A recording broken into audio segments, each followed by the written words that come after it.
So I've been having a little bit of a funky morning.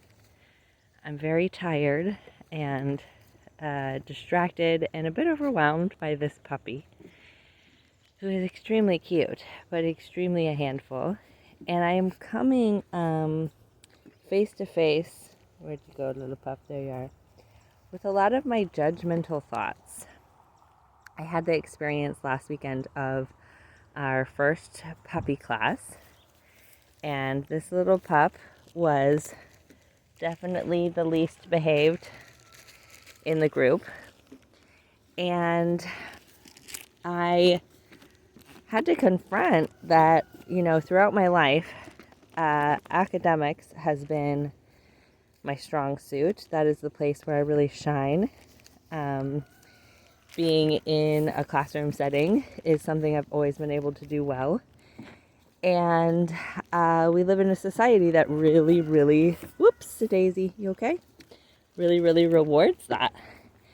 And so I have had the benefit of being rewarded for that. And I had to face that is not the case for every situation or person. Because little Ace, are you finding your way on these? You have to kind of walk on one or the other. Yeah. Say, this is too hard, Mimi. Okay, let's go. My kid calls me Mimi, so now I refer to myself as Mimi with the dog as well. Oopsie daisy. So, we were the bad kid in the class. Ace was barking and scaring all the other little puppies. And I have been so judgmental of other people with dogs. And have been like, well, they just didn't get the proper training. They just didn't do the thing to be a good pet owner. And, I loved watching The Dog Whisperer, Cesar Millan, when that was big.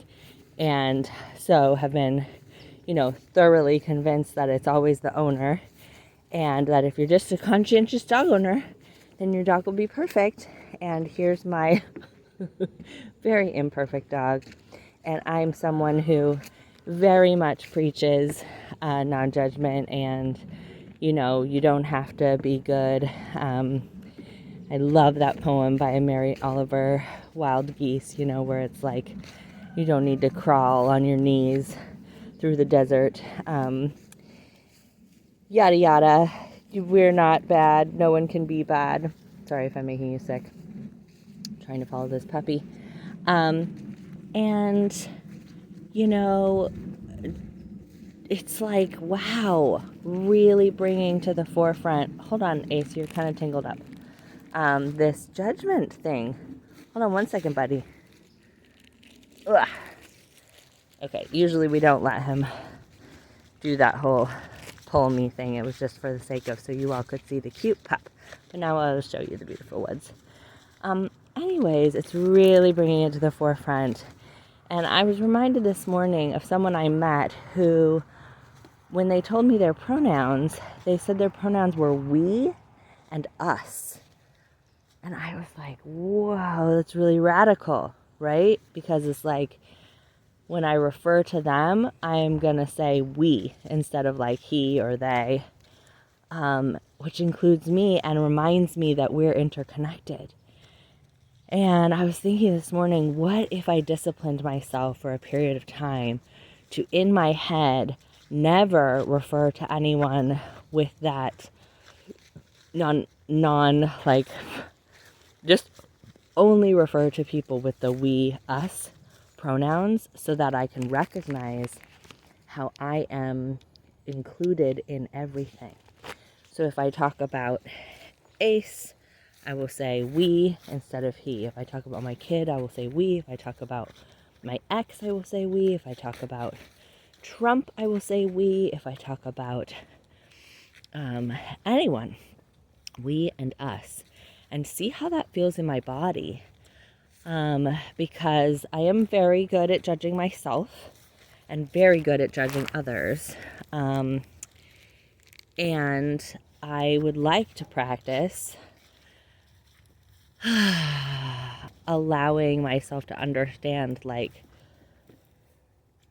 it just makes the situation harder. It really does. It's painful to judge myself or to judge others. I don't think it has any founding. Like, it really, nervous system wise, even, you just really can't expect anyone to do anything other than what they're doing in any given moment, because according to wherever they are with their nervous system, they really, I mean, we just are operating at capacity always. So I'm going to try this out using the pronouns we and us for everything, including for myself. So I'm going to, if I say I, I'm going to try shifting it to we. If I say he, she, you, they, I'm going to try shifting it to we and just see what it feels like. Oops, sorry, Ace, stepped on his little foot. So anyways, I'm just going to be trying that out. I do know that when I'm in more judgment, I'm feeling like, just, it makes me feel kind of scattered and like ungrounded and nervous. And so I think taking a look at my judgment, which I think got brought up by this realization that, like, I can't do this dog owner thing perfect, and that I'm having too high of expectations for myself. I've not done it before, so there's not a good reason why I should be good at it.